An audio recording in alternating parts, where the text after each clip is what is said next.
Oke, welcome back again to Southern Stream. Dan kali ini kita akan kembali membahas Alien Romulus, tapi kita masih akan berfokus kepada creature yang ada di Final Act, yaitu Offspring. Kali ini yang akan gue jelaskan adalah life cycle ya, karena mungkin sebagian atau banyak dari kalian yang masih bingung Offspring ini dari mana sih? Apakah memang semudah itu diciptakan hanya dengan menyuntikkan cairan compound Z01 yang berwarna hitam itu ke tubuh manusia yang sedang hamil, dia bakal langsung bermutasi seperti itu? Oh tidak, kalau kalian sudah mengikuti lore alien ya dari sejak lama, apalagi sejak Prometheus, itu kalian tahu betapa ribetnya life cycle dari Offspring ini. Jadi gue udah buat ya, sebenarnya gue udah recording untuk penjelasan life cycle, tapi gue nggak suka sama itu video, oke? Gue nggak suka sama sekali, jadi lebih baik gue record ulang yang lebih simple dan lebih mudah dimengerti. Kalau begitu kita langsung aja, inilah life cycle dari Offspring.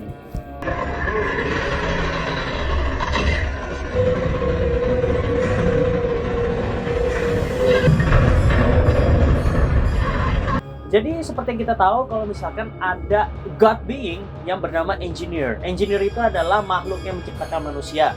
Ya, itu ada di film Prometheus. Tapi yang sebenarnya Engineer buat itu bukan manusia, tapi yang dia buat adalah kehidupan.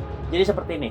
Engineer itu adalah ras God being yang selalu mempertanyakan apakah mereka bisa membuat keturunan dengan cara alami, yaitu dengan cara reproduksi, dengan cara yang dicanangkan oleh Tuhan yang sebenarnya. Mereka selalu mempertanyakan itu karena mereka tidak punya penis dan tidak punya vagina. Maka dari itu mereka selalu mengembangkan teknologi dan sistem bayi tabung lah bisa dibilang. Jadi keturunan mereka itu berdasarkan sintetis. Dan mereka akhirnya menciptakan tiga makhluk, atau bisa dibilang tiga jenis entity, atau bisa dibilang tiga jenis substance yang berbahaya. Yang pertama, yang paling sukses dan tidak pernah bisa direplika, yaitu adalah the First Deacon. Yang kedua itu adalah Black Goo, atau ya gue pokoknya teksnya namanya aslinya gue taruh di sini karena gue singkatannya Black Goo karena namanya susah banget. Yang ketiga adalah Ovomorph. Welcome Ovomorph, kan Ridley Scott udah bilang Ovomorph itu, alien Xenomorph itu yang menciptakan adalah David. No, dia ngaco. Udah, gak usah didengerin. Udah tua soalnya. Sumpah, walaupun dia produser dan direktur utama ya, kalau dia ngaco, gue bakal bilang ngaco. Karena yang dia ngomong itu adalah paralelism, bukan arti yang sebenarnya. Jadi yang dia ngomong gak salah, tapi gak benar juga. Nah, nanti gue bakal jelaskan di video terpisah. Oke, lanjut.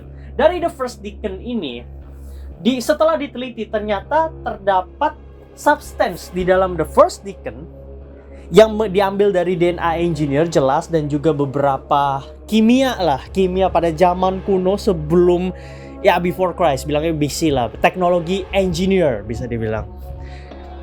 Itu terdapat satu substance yang bisa mendukung adanya tercipta kehidupan baru yang lebih alamiah dan lebih sempurna.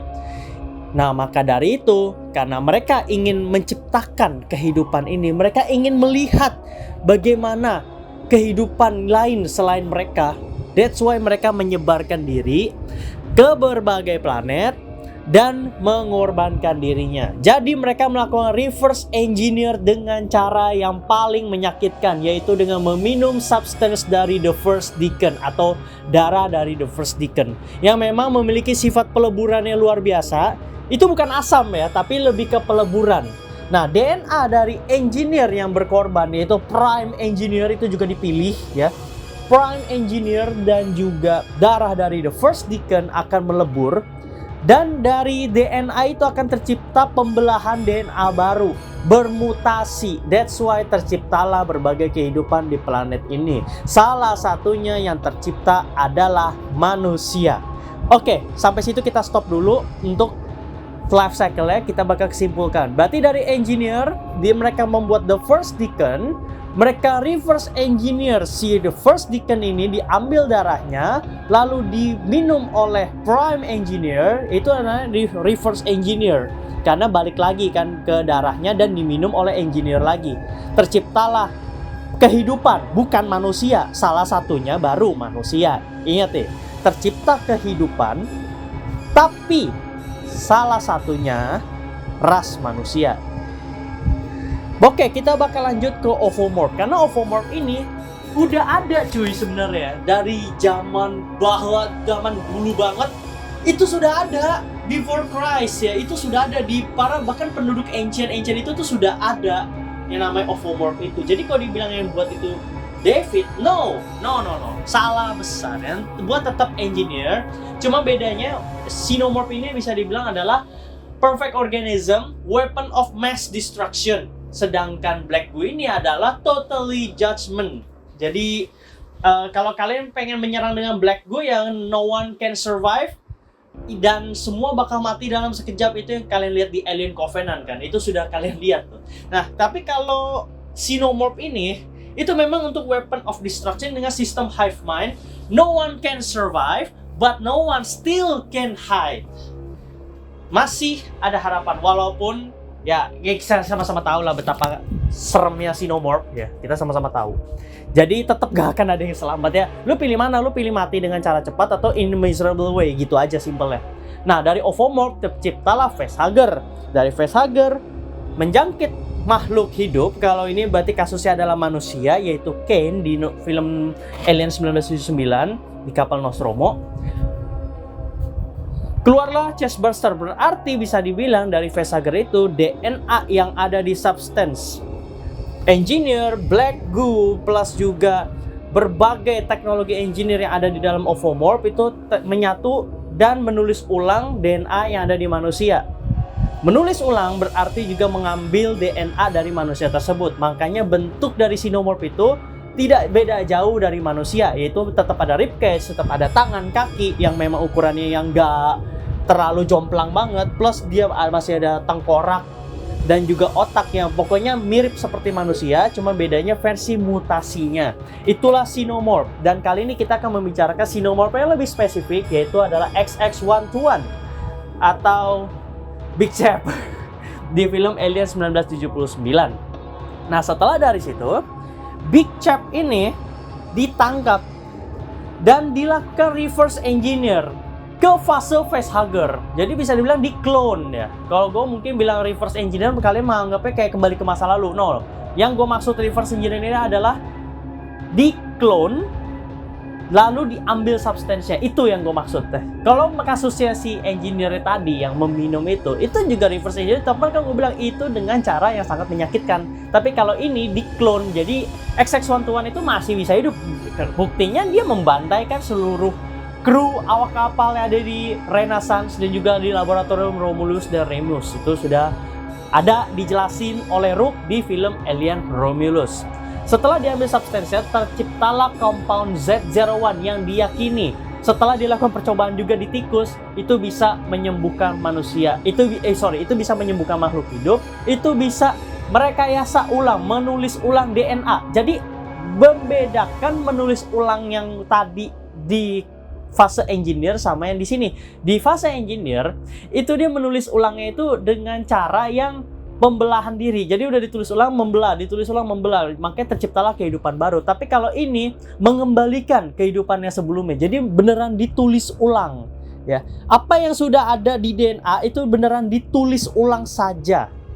Karena dia ada DNA manusia di situ dan juga ada DNA Black Goo pathogen yang memang nggak terlalu banyak, gak terlalu kental gitu. Beda sama The First Deacon yang memang untuk substansinya itu, terutama untuk Black Goo-nya itu lumayan banyak dan kental, makanya harus dihadapi oleh si engineer juga.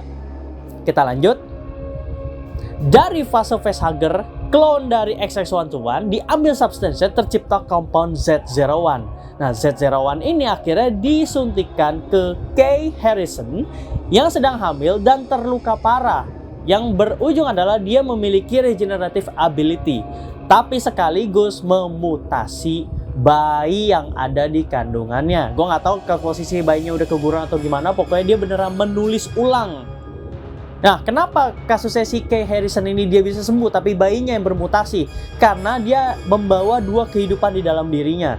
Kay Harrison itu tetap memiliki regenerative ability sama kayak percobaan di tikus, tapi ketika seseorang itu memiliki rahim atau bahkan memiliki kehidupan lain di dalam tubuhnya, nah itu yang akan ditulis ulang dengan cara engineer. Jadi status bayi ini bisa dibilang adalah mirip seperti engineer. Dia adalah makhluk pure being. Dia belum tahu apa-apa. Dia completely just alive.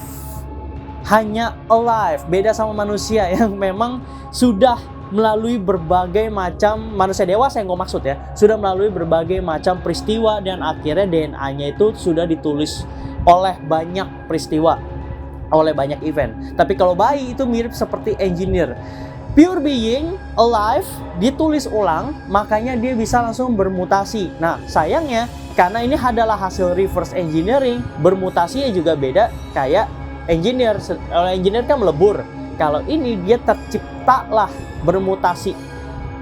Dari kalau engineer itu reverse, kehancuran, kalau ini kehidupan. Karena gue tahu itu kandungan yang ada di tubuh Kay itu udah mati cuy ya. Bayinya itu tuh udah mati. Karena kenapa? Lu bayangin cuy, dia udah kebanting berapa kali, terus lehernya terluka, kebanting lagi, sesak nafas, terus mesti ngadepin shock berat. Itu kalau nggak mati luar biasa bos, itu bayinya itu udah pasti mati.